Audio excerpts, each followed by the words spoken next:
लीजिए सुनिए जयशंकर प्रसाद की लिखी कहानी संदेह। वाचन समीर गोस्वामी का है। रामनिहाल अपना बिखरा हुआ सामान बांधने में लगा। जंगले से धूप आकर उसके छोटे से शीशे पर तड़प रही थी। अपना उज्ज्वल आलोक खंड वो छोटा सा दर्पण बुद्ध की सुंदर प्रतिमा को अर्पण कर रहा था, किंतु प्रतिमा ध्यान मग्न थी। उसकी आंखें धूप से चौंधियाती न थीं। प्रतिमा का शांत गंभीर मुख और भी प्रसन्न हो रहा था, किंतु रामनिहाल उधर देखता न था।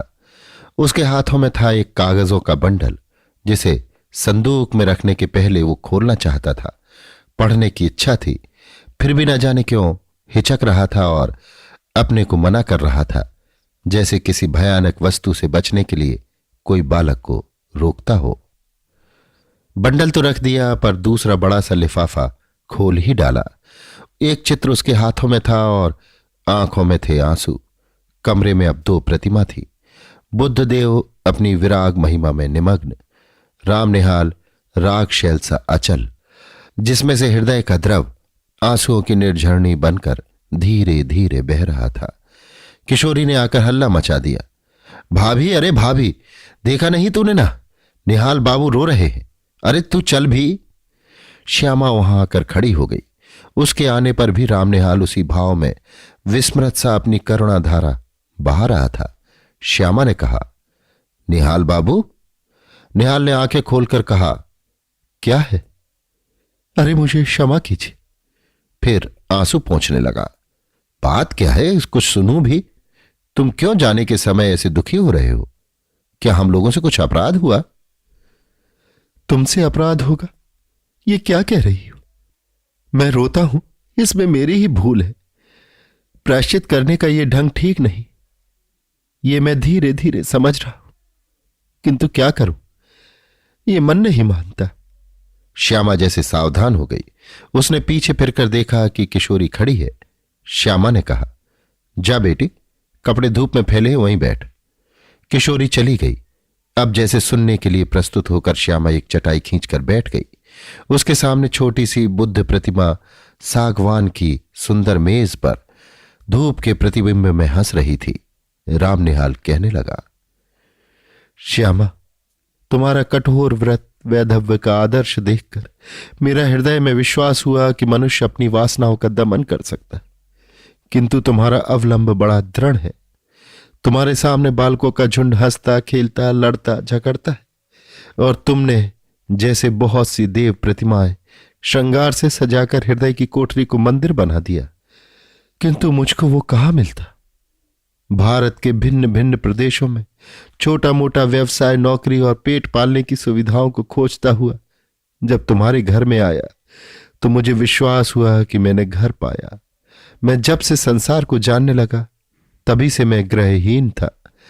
मेरा संदूक और ये थोड़े से सामान जो मेरे उत्तराधिकारी का अंश था, अपनी पीठ पर लादे हुए घूमता रहा, ठीक उसी तरह जैसे कंजर अपनी गृहस्थी टट्टू पर लादे हुए घूमता है।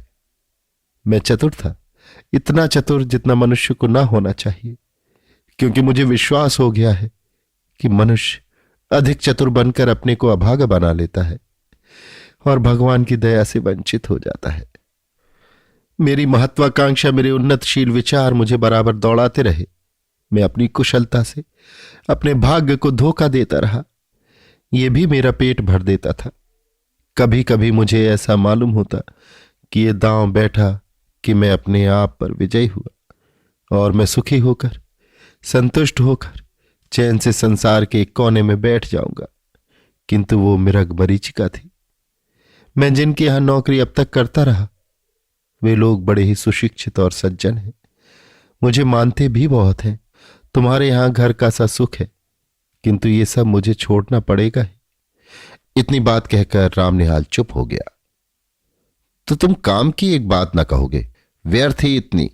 श्यामा और कुछ कहना चाहती थी कि उसे रोककर रामनिहाल कहने लगा, तुमको मैं अपना शुभचिंतक मित्र और रक्षक समझता हूं, फिर तुमसे ना कहूंगा तो ये भार कब तक ढोता रहूंगा।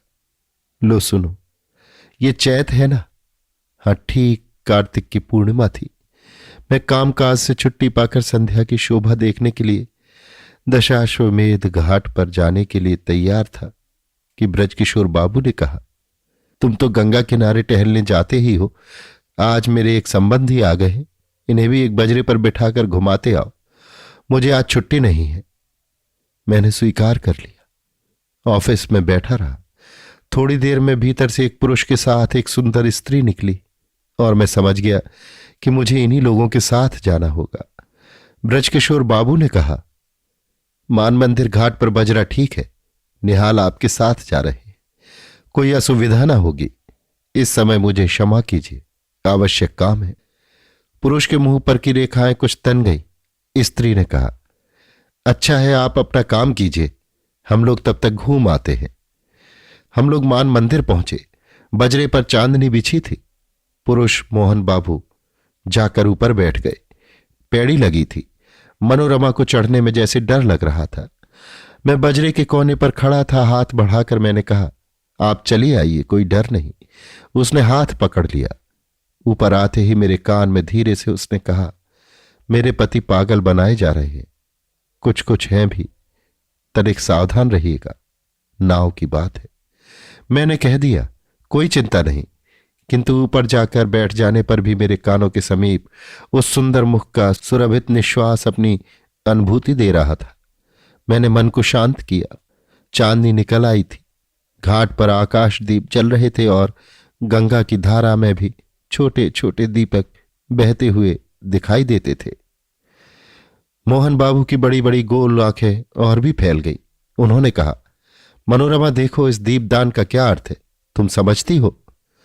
गंगा की पूजा और क्या, मनोरमा ने कहा। यही तो मेरा और तुम्हारा मतभेद है। जीवन के लघुदीप को अनंत की धारा में बहा देने का ये संकेत है।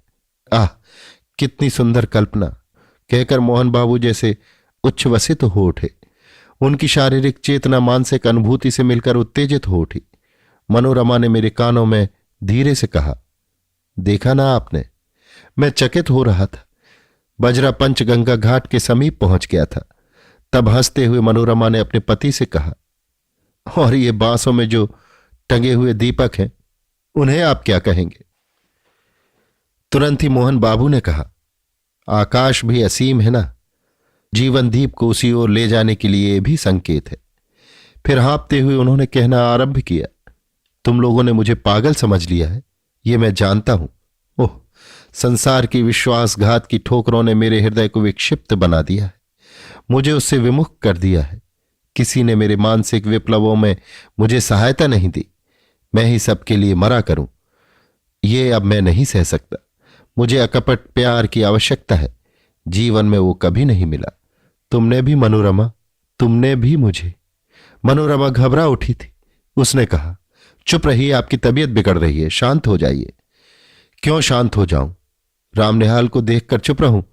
वो जान जाए, इसमें मुझे कोई भय नहीं। तुम लोग छिपाकर सत्य को छलना क्यों बनाती हो? मोहन बाबू के श्वासों की गति तीव्र हो उठी। मनोरमा ने हताश भाव से मेरी ओर देखा। वो चांदनी रात में विशुद्ध प्रतिमा सी निश्चेष्ट हो रही थी। मैंने सावधान होकर कहा, माझी अब घूमो। कार्तिक की रात चांदनी सी शीतल हो चली थी। नाव मान मंदिर की ओर घूम चली। मैं मोहन बाबू के मनोविकार के संबंध में सोच रहा था।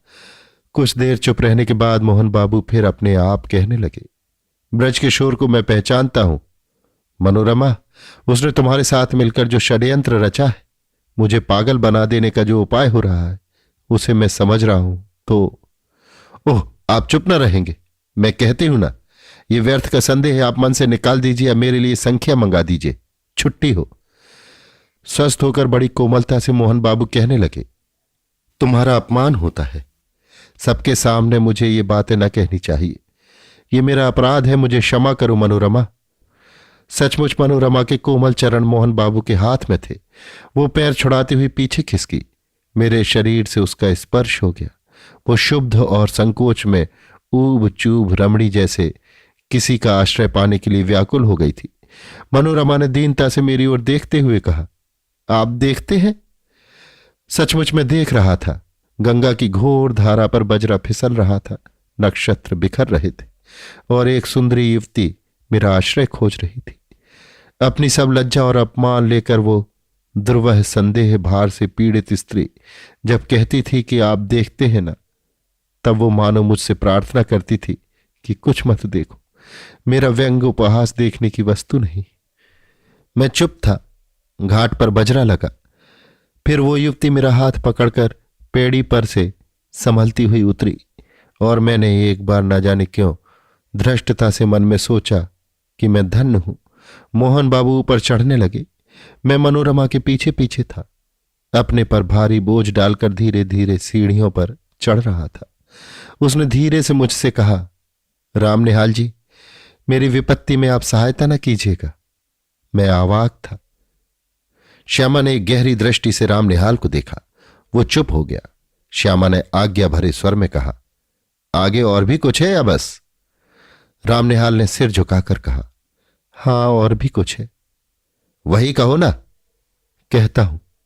मुझे धीरे धीरे मालूम हुआ कि ब्रजकिशोर बाबू ये चाहते हैं कि मोहनलाल अदालत से पागल मान लिए जाएं और ब्रजकिशोर उनकी संपत्ति के प्रबंधक बना दिए जाए, क्योंकि वे ही मोहनलाल के निकट संबंधी थे।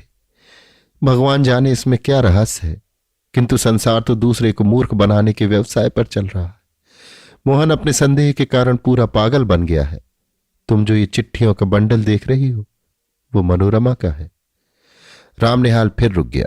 श्यामा ने तीखी दृष्टि से उसकी ओर देखा। राम निहाल कहने लगा, तुमको भी संदेह हो रहा है, सो ठीक ही है। मुझे भी कुछ संदेह हो रहा है। मनोरमा क्यों मुझे इस समय बुला रही है? अब श्यामा ने हंसकर कहा, तो तुम समझते हो कि मनोरमा तुमको प्यार करती है और वो दुष्चरित्रा है? श्री राम निहाल, ये तुम क्यों सोच रहे हो?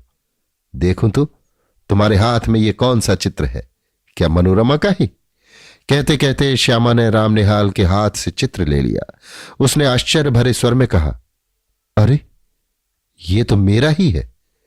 तो क्या तुम मुझसे प्रेम करने का लड़कपन करते हो? ये अच्छी फांसी लगी तुमको। मनोरमा तुमको प्यार करती है और तुम मुझको। मन के विनोद के लिए तुमने अच्छा साधन जुटाया है, तभी कायरों की तरह यहां से बोर या बधना लेकर भागने की तैयारी कर ली है।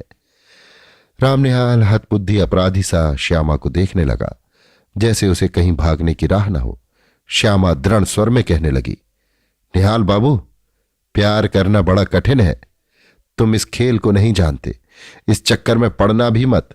हां, एक दुखिया स्त्री तुमको अपनी सहायता के लिए बुला रही है। जाओ, उसकी सहायता करके लौट आओ।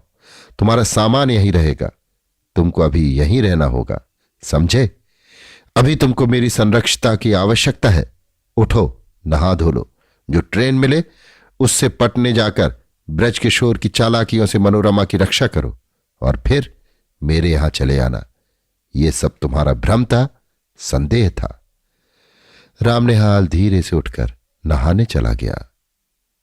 अभी आप सुन रहे थे जयशंकर प्रसाद की लिखी कहानी संदेह। वाचन समीर गोस्वामी का था।